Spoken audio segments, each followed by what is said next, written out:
Limonene Experiment, isolating plus limonene from orange peels.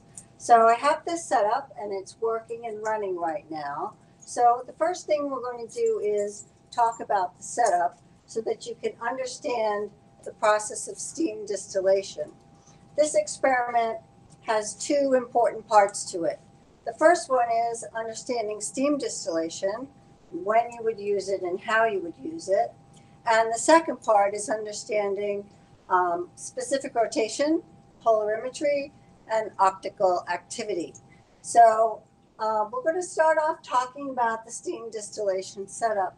Now, you guys have done a distillation before, so you understand some of this equipment, but we're going to go through all the parts of it as we go along. So I've already peeled my orange, trying to be very careful only to get the outer oily layer of the orange peel where the limonene is contained. And it tells us in the instructions that underneath that orangey layer, there is a sort of a whiter layer, which also has an optically active terpene in it. So we want to try and avoid that when we do our peeling of the orange. Now, that term, optically active, is something that we can have a little explanation for. So when we talk about optical activity applies to enantiomers, single enantiomers, or an abundance of one enantiomer over the other one in a sample of something.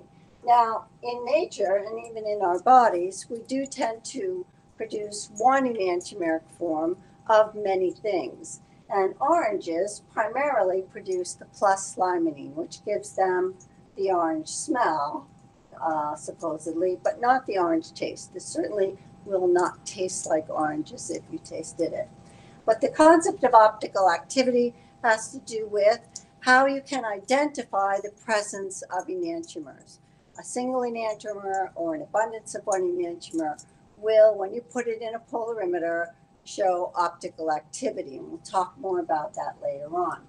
So here in the setup, I have this large 500 milliliter 3-neck flask that I've put my ground up orange peel with a lot of water. Now, this is a steam distillation and the water generates the steam. So the amount of water that we have present is quite important because it is the water in the form of steam that's going to do the separation work for us.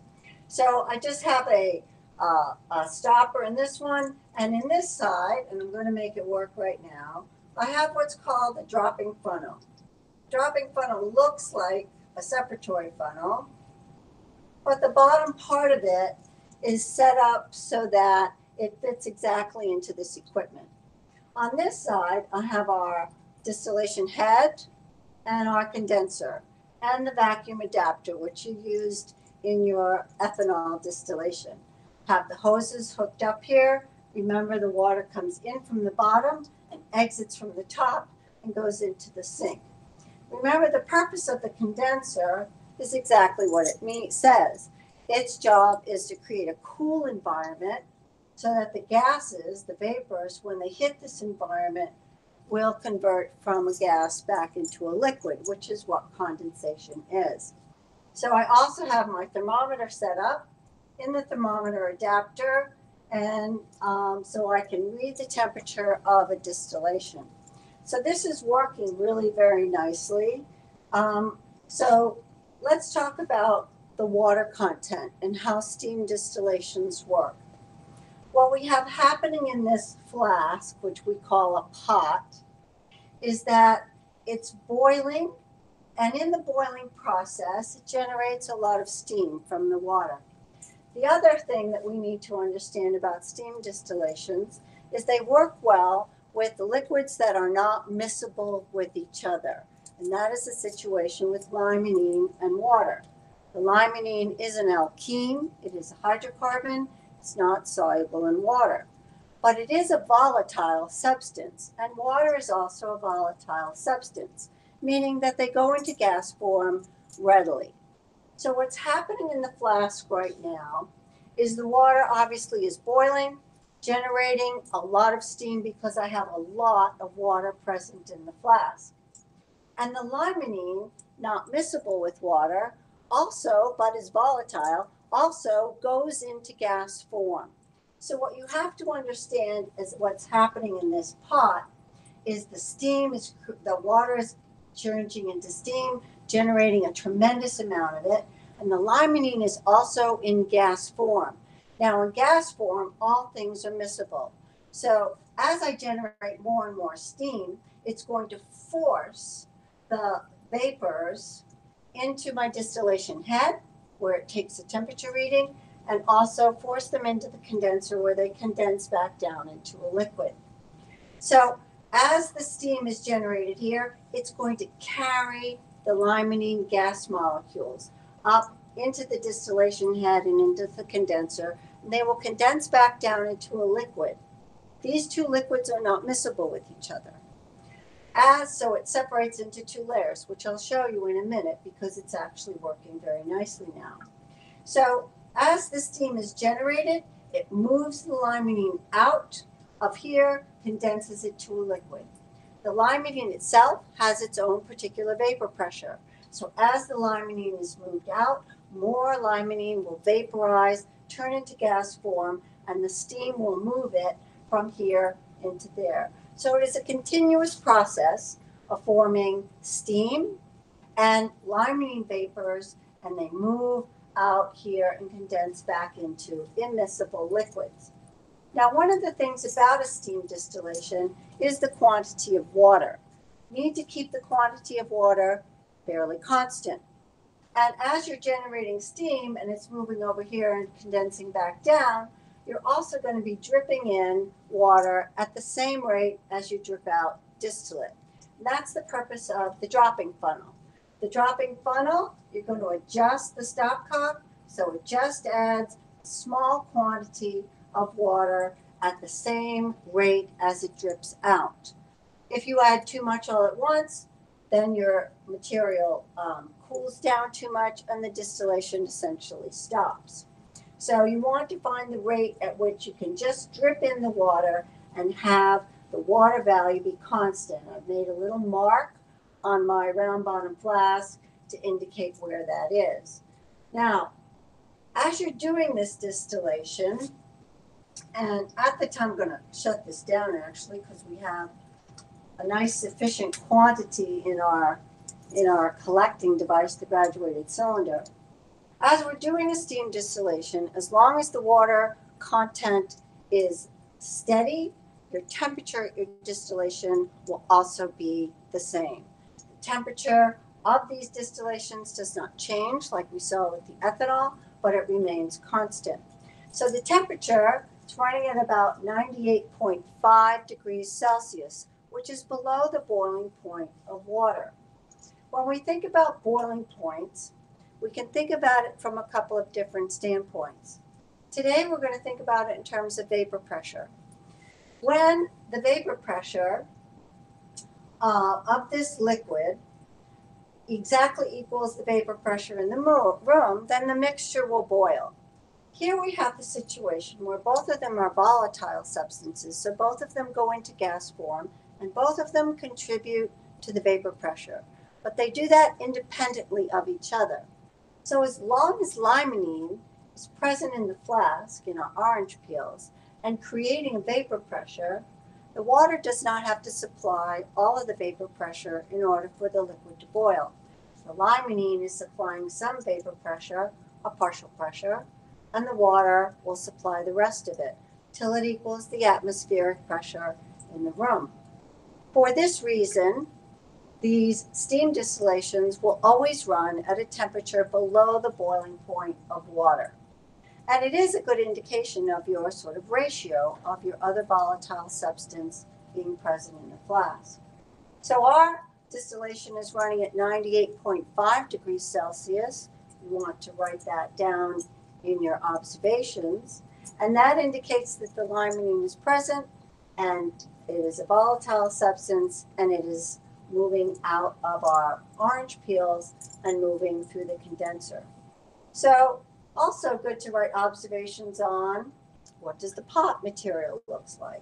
Well, when you first take your orange, regular orange, blend it with the water, it does have a consistency somewhat like orange juice, but I guarantee it will not taste like orange juice.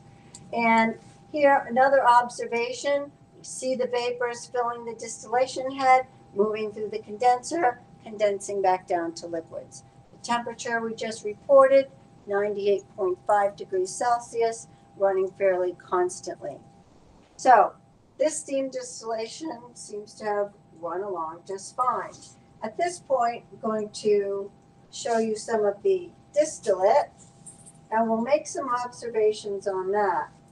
Now, I've had the distillate sitting in an ice bath because the limonene is quite volatile, even at room temperature. Because you can smell an orange, that means that some of the limonene vapors are obviously in the air as vapors form. So let me see if I can move this closer, get a better view of this. So here we're not so much interested in volume as we are interested in noticing that we have this seemingly somewhat almost clear aqueous layer on the bottom.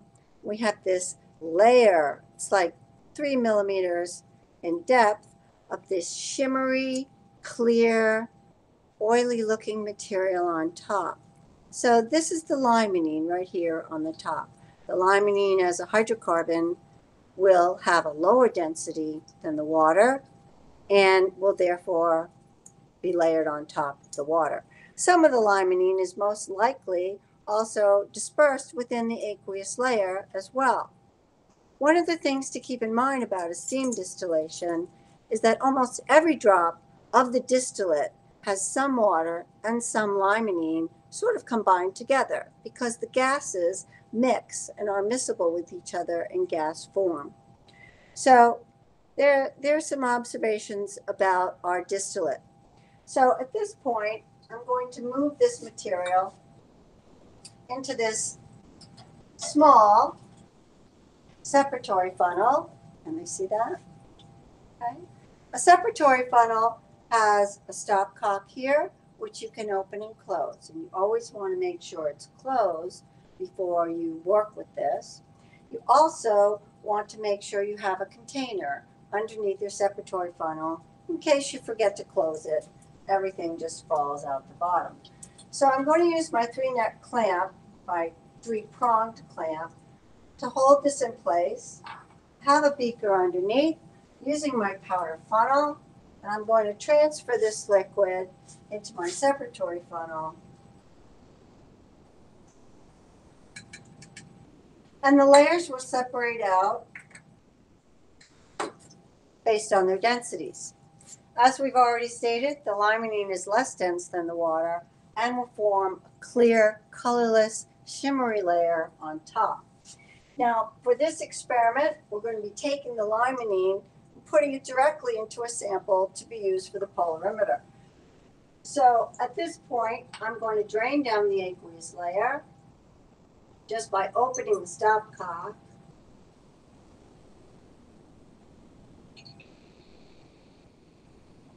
And I want to stop when that interface between those two substances, those two liquids, is at the stopcock.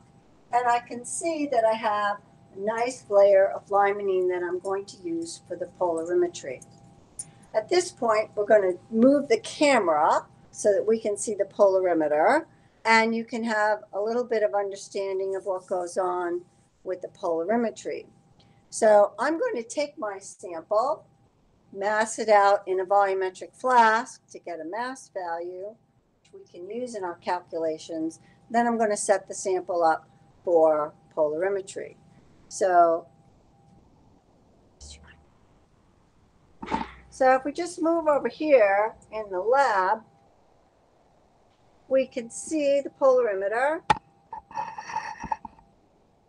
Okay. And I'm going to take one of these small volumetric flasks. Now, if you've never worked with a volumetric flasks are designed to measure one volume very accurately. they have this little etched line up here on the neck, which when the meniscus sits on that line, it is exactly 10 milliliters. So right now, I'm going to move over to the balances. You won't see me doing that. And I'm going to mass out a certain quantity of the limonene and put it here in the volumetric flask. So hang on, give me a few minutes, and I'll be right back.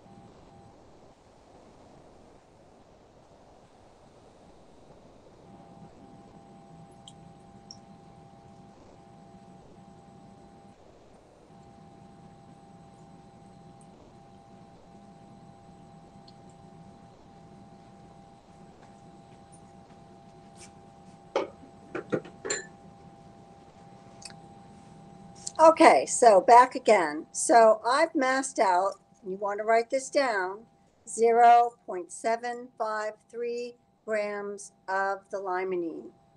Now I'm going to dilute it with our solvent, which is absolute ethanol, and prepare the sample to put in the polarimeter.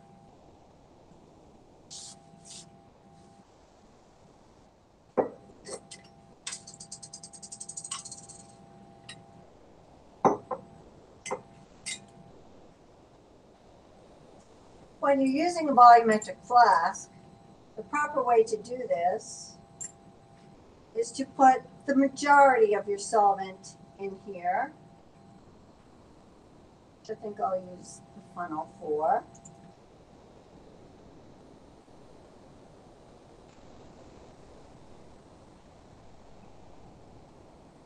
And then you stopper it and you shake it. It's important to remember that volumes are not additive, so you have to give your mixture some time for the volumes to settle in. Then I'm going to carefully increase the volume up so the meniscus sits directly on the line.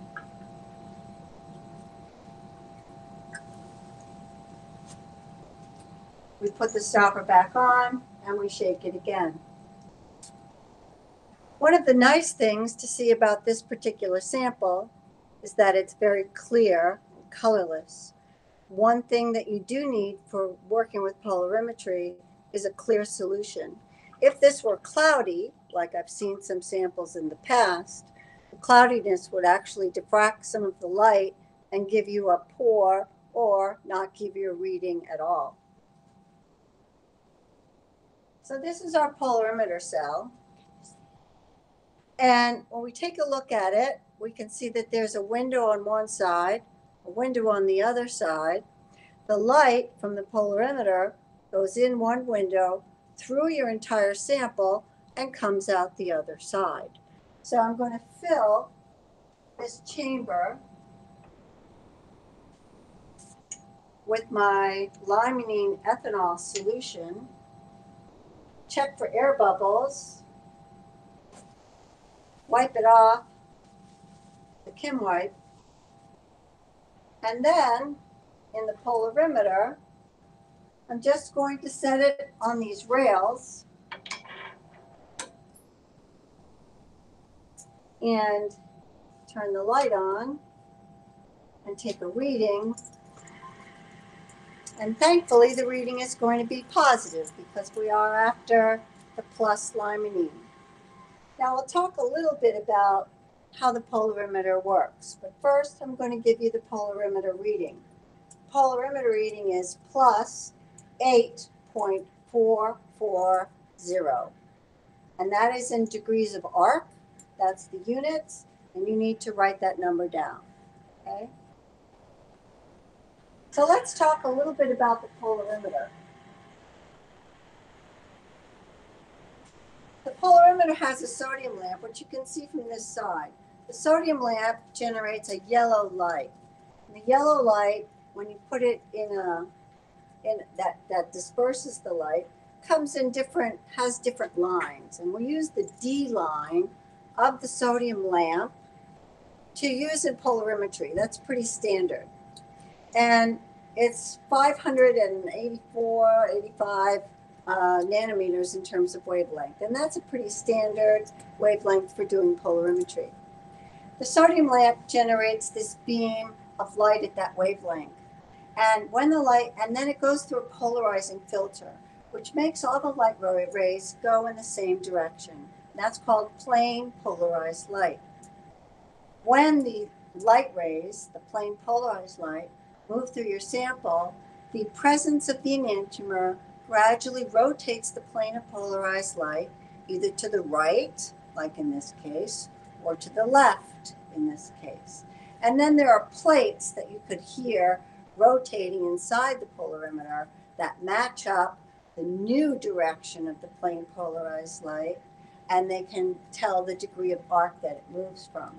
So that's how our polarimeter works. It's very, very simple, easy, nice analytical technique for determining the presence of an enantiomer or the abundance of one enantiomer over the other. So let's now move to the chalkboard and take a look at some of the information that we might want to have explained for the rest of this lab.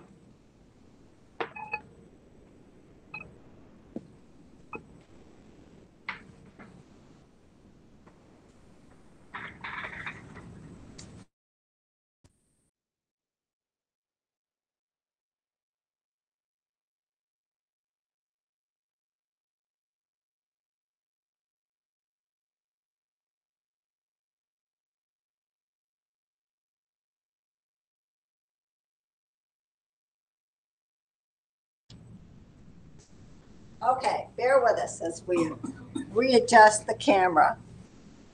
Can you see that?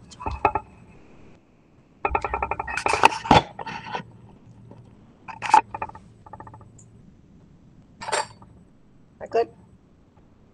It's fuzzy. Try to adjust the light. Is that better?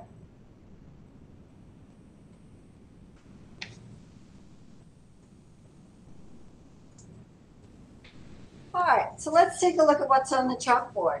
So this is our target material, and it does exist as a pair of, forgot to write the word, enantiomers.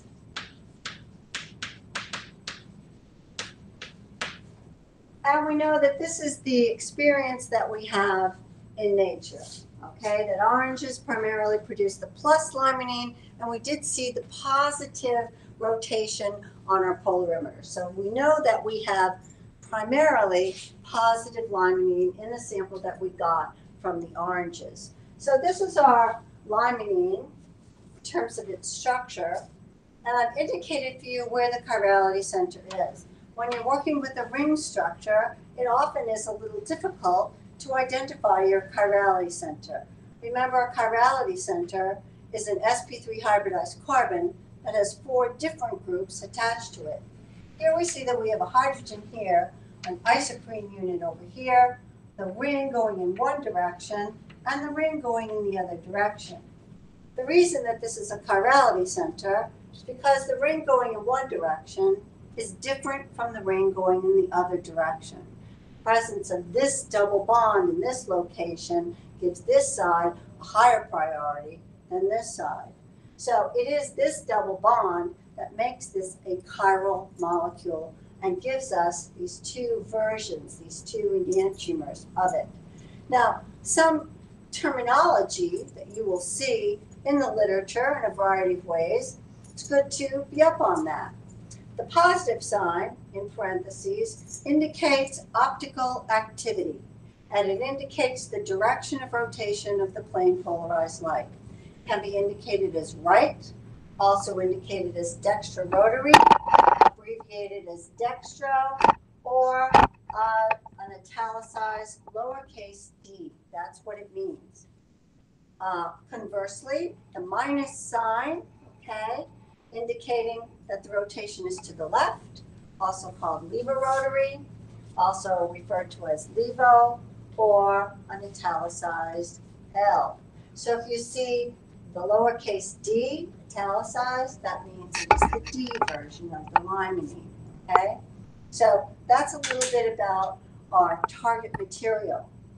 If we think about the calculations that we're going to be doing, you're going to be working with specific rotation.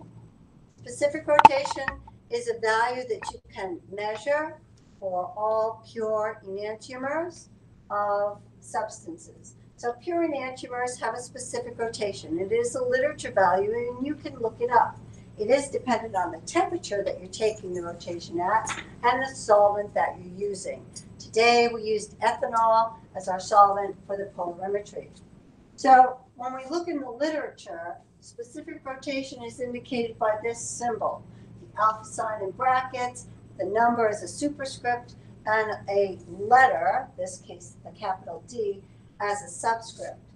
The number is the temperature reading that you took this at. 19.5 degrees Celsius is typically room temperature, and the D indicates the quality of the light that was used to take the polarimetry reading. And in this case, it is the D line of the sodium lamp, which is rather standard for doing polarimetry.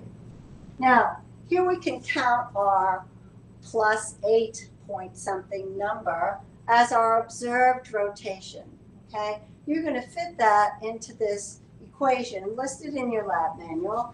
Our observed rotation divided by the concentration of the sample times the length of the cell. Now, the length of the cell is always 1 decimeter. The concentration of the sample is grams per milliliter. I gave you a gram value to write down. The volumetric flask was 10 milliliters. That is our concentration. That mass value in 10 milliliters. So you will calculate an experimental specific rotation for the sample of limonene that we extracted.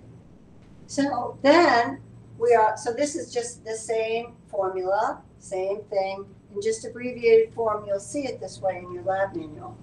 Then we're going to compare, by making a percentage, our experimental rotation that we calculate to the literature value of plus 115. So you'll do this by making a percentage. So you put your value, experimental value, over 115 times 100, and it will come out as a percentage. This percentage is called optical purity. It is also referred to as enantiomeric excess, means exactly the same thing. It gives you an indication of how pure your enantiomer was in the sample that you tested. So hopefully this explains the different parts of this experiment, and you should be able to do your calculations, answer your questions in your lab report, and pass that in.